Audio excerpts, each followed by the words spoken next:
Good morning, students. This is my second video of Bohr's atomic model. In this video, we will calculate the energy of electron in nth orbit. So, in my previous lecture, we derived formula of radius of nth orbit in case of hydrogen atom. So here now we will derive the energy of electron in nth orbit. So again, m you all know is the mass of electron, and e is the charge on electron, and it is revolving in nth orbit. It is revolving in an nth orbit of radius r with velocity v. So now from Bohr's fifth postulate हमारे पास क्या था कि जो necessary force है वो to keep electron move in a circular orbit, it is provided by the centripetal force. तो ये हमारे पास क्या था, mv² upon R is equal to 1/4πε0 ZE² upon r². ये थी हमारे पास इक्वेशन. तो इसमें हम क्या करेंगे, क्योंकि हमने एनर्जी डिराइव करनी है, इसको हम ये आर एक आर यहाँ से कैंसिल हो जाएगा. So we will make it the term for kinetic energy. तो इसको दोनों साइड्स पर हाफ से मल्टीप्लाई कर देंगे. So half mv² will be equal to half of 1/4πε0 ZE² upon r. तो ये हमारे पास आपकी काइनेटिक एनर्जी आ गई है इलेक्ट्रॉन की. And what will be the potential energy of electron? This is equal to your potential into charge. This is equal to potential into charge. और potential कितना होएगा, ये हो जाएगा हमारे पास 1/4πε0 ZE is the charge on nucleus and minus E is the charge on electron divided by R. तो ये हमारे पास एक्सप्रेशन आ गया आपके पास -1/4πε0 ZE² upon R. So this is your kinetic energy and this one is your potential energy. तो ये आपकी potential energy आ गई, ये आपकी काइनेटिक एनर्जी आ गई. तो total energy of electron in n orbit कितनी आ जाएगी? Total energy of electron in n orbit, this will be equal to the sum of kinetic energy and potential energy. तो ये कितना आ गया आपके पास expression? This is equal to kinetic energy आपके पास कितनी है, 1/4πε0 into ZE² into twice of R. और पोटेंशियल एनर्जी कितनी है, this is equal to 1/4πε0 ZE² upon R. इसको हम सॉल्व कर लेते हैं. इसको it will come out to be 1/4πε0 आप कॉमन ले लेंगे. ये कितना आ जाएगा आपके पास expression, ZE² twice of R minus ZE² upon R. इसको अगर सॉल्व करेंगे तो आपके पास क्या आ जाएगा, ZE² अपॉन 8πε0 इंटू R. ये आ जाएगा आपके पास. अब हम इसमें क्या करेंगे, we will substitute the value of R. Substituting the value of R. तो आर की अगर हम इसमें वैल्यू सब्स्टिट्यूट करेंगे, ये जो हमने आर की वैल्यू निकाली है इसमें हमने ये वैल्यू आपकी सब्स्टिट्यूट करनी है। तो अब आप देखिए, इसको अगर हम वैल्यू को सब्स्टिट्यूट करेंगे तो हमारे पास क्या आ जाएगा एक्सप्रेशन।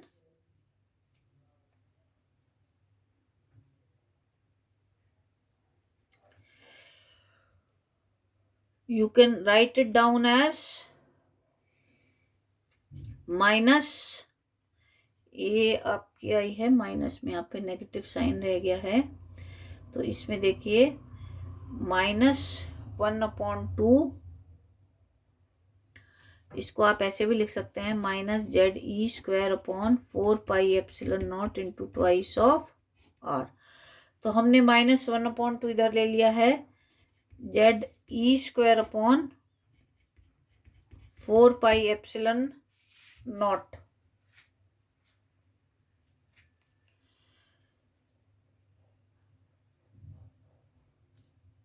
और इधर हम आर की वैल्यू सब्स्टिट्यूट करेंगे तो वो कितना आ जाएगा 4πε0 n² h² अपॉन 4π² mZe²। ये हमने आर की वैल्यू इसमें सब्स्टिट्यूट कर दी है। तो आपके पास क्या रह जाएगा, -1/2 ZE² 4πε0 होल स्क्वायर, ये इसका होल स्क्वायर आ गया है, n² h² अपॉन 4π² mZe², ये आ गया हमारे पास। तो अब हम इसको अगर सॉल्व करेंगे तो हमारे पास क्या आ जाएगा, ये हमारे पास आ जाएगा 2/2 of π² mZ² e⁴ upon 4πε0 whole square n² into h² along with negative sign. तो ये एक्सप्रेशन हमारे पास आ जाएगा।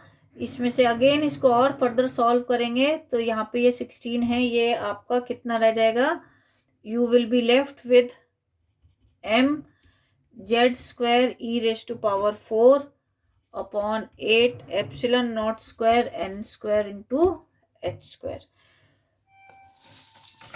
तो हमारे पास एनर्जी के लिए क्या एक्सप्रेशन आ गया है, एनर्जी के लिए जो एक्सप्रेशन आया है हमारे पास वो कितना आया है, E is equal to -mZ² e⁴ 8ε0² n² into h², ये आ गया हमारे पास। तो इसमें हम देखेंगे जो हमारी एनर्जी है nth ऑर्बिट की, this is proportional to, inversely proportional to n²। तो जैसे जैसे नंबर ऑफ ऑर्बिट्स इंक्रीज होंगे kinetic energy will decrease and potential energy will increase. तो जैसे जैसे हमारे नंबर ऑफ ऑर्बिट्स इंक्रीज होते जाएंगे, हमारी जो काइनेटिक एनर्जी है it will decrease and potential energy जो है वो हमारी इंक्रीज होती जाएगी। और नेगेटिव साइन यहाँ पे हमें क्या शो करेगा, negative sign will tell that electron is bound with the nucleus. Electron आपका न्यूक्लियस से बाउंड है and it is not free to leave it, not free to leave it. अब आप देखिए, अगर आपने फर्स्ट ऑर्बिट के लिए एनर्जी कैलकुलेट करनी है जिसके लिए n आपके पास 1 है and z is also equal to 1, तो फर्स्ट ऑर्बिट के लिए आपके लिए एनर्जी कितनी आ जाएगी, -2 of π² m e⁴ upon 4πε0² into h²। इस तरह से हम इस एक्सप्रेशन को लिख सकते हैं। ये एक्सप्रेशन हमने कौन से वाला लिया है, ये वाला आपका एक्सप्रेशन लिया है।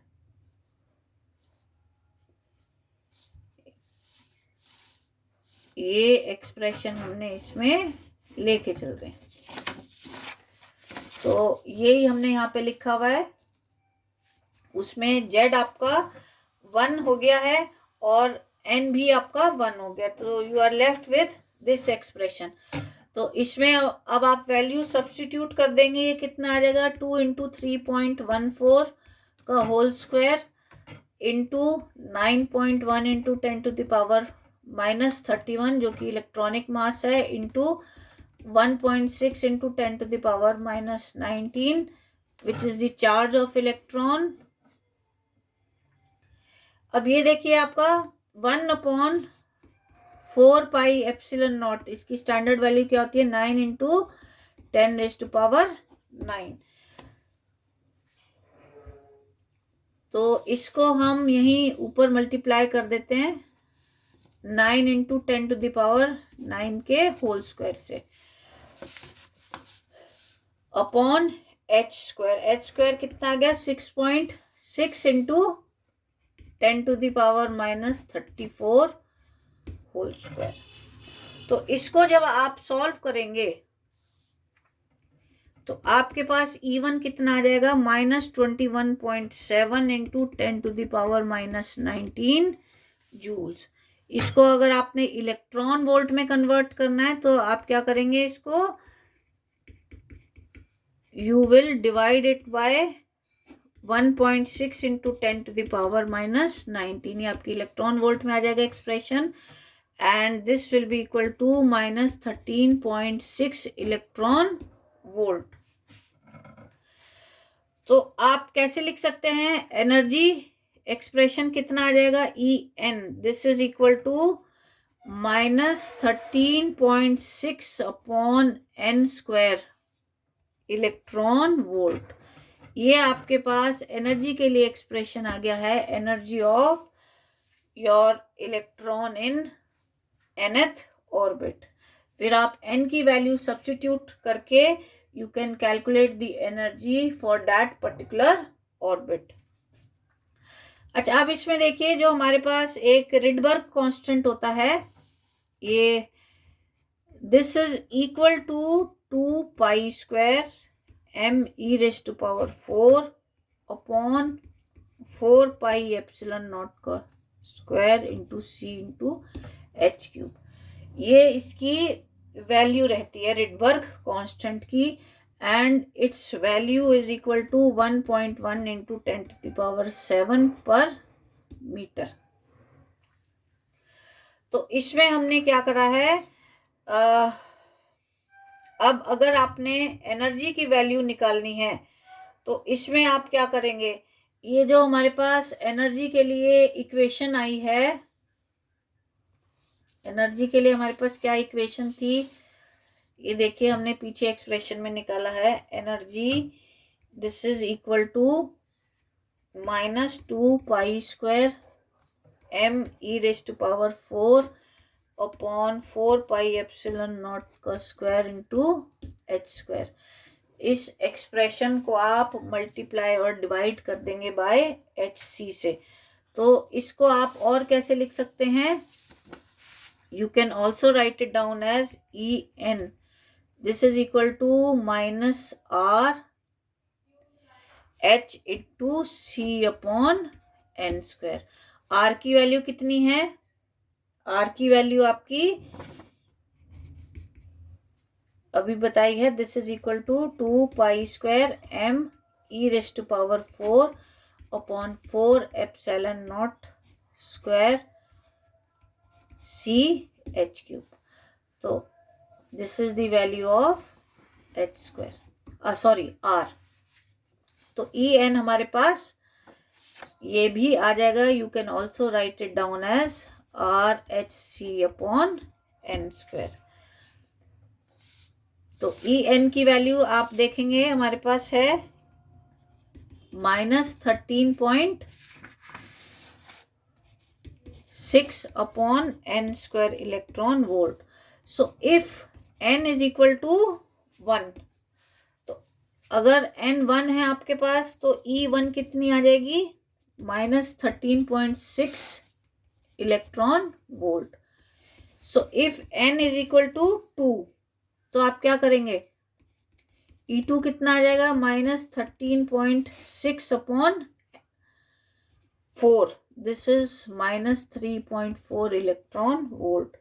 इसी तरह से अगर n आपके पास 3 है तो उस केस में E3 कितनी आ जाएगी, -13.6 upon 9, this is equal to -1.5 electron volt.